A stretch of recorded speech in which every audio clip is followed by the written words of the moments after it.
Peace and blessings to you.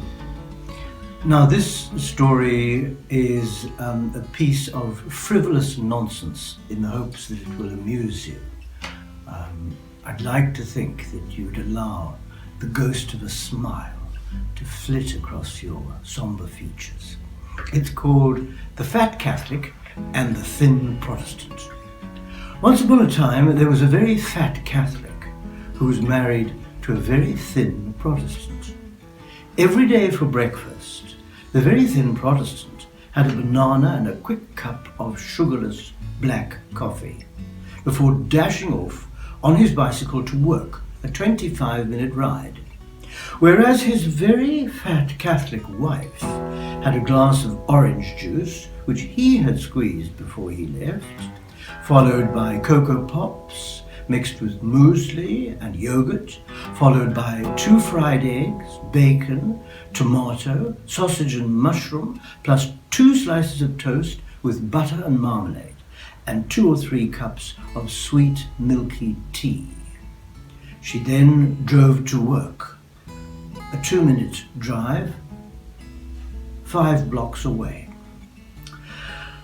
For her lunch, her thin man had a whole wheat sandwich and more black coffee, whereas she went to the staff canteen and tucked into soup, meat, 3 veg, plus pudding and a fizzy soft drink. For afternoon tea, she snacked on a chocolate bar, while her hubby's homemade biscuits, a slice of lemon meringue pie from the canteen, and creamy coffee. Whereas her husband at tea time drank 2 glasses of iced water, no matter what the weather.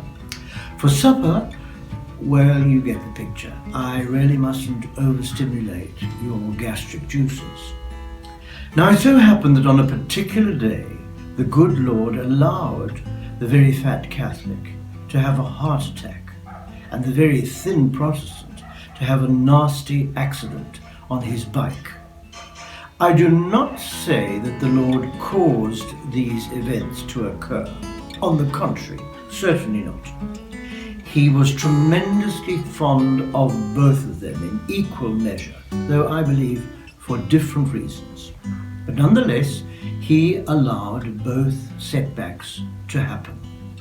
And they both ended up in the same hospital, having treatment appropriate to their different needs, and were discharged together. He was sent straight to bed, up to his eyes in plaster of Paris, and she was put on the strictest of diets, with very definite daily exercises and orders to fatten her hubby up. And so began a wonderful transformation in the lives of the very thin Protestant and the very fat Catholic, and a wonderful transformation in their marriage relationship. She got up early every day, jogged round the block in a hideously unflattering tracksuit, and then returned to the kitchen to feed her beanpole husband a huge cooked breakfast, lunch and supper, while he rigorously but lovingly supervised her exercises with the help of an old Jane Fonda video, remember those? And strictly regulated her diet. Before long, she had temptingly melted away before his Protestant eyes, whilst to her Catholic eyes, he began to look positively chubby and scrumptious. In the evenings they collapsed on the couch together, the mountainous cushions of which were now for the first time almost equally dented by their weight. And likely as not, one or other of them would say, "Lord, it is wonderful for us to be here." His pastor, the Reverend B. Bloodworthy, was delighted with his progress, as was Father O'Flaherty with hers. Reverend Bloodworthy brought him several tracts of a morally uplifting nature, whilst Father O'Flaherty gave her the mystical treatise on fasting by Saint Agapantha.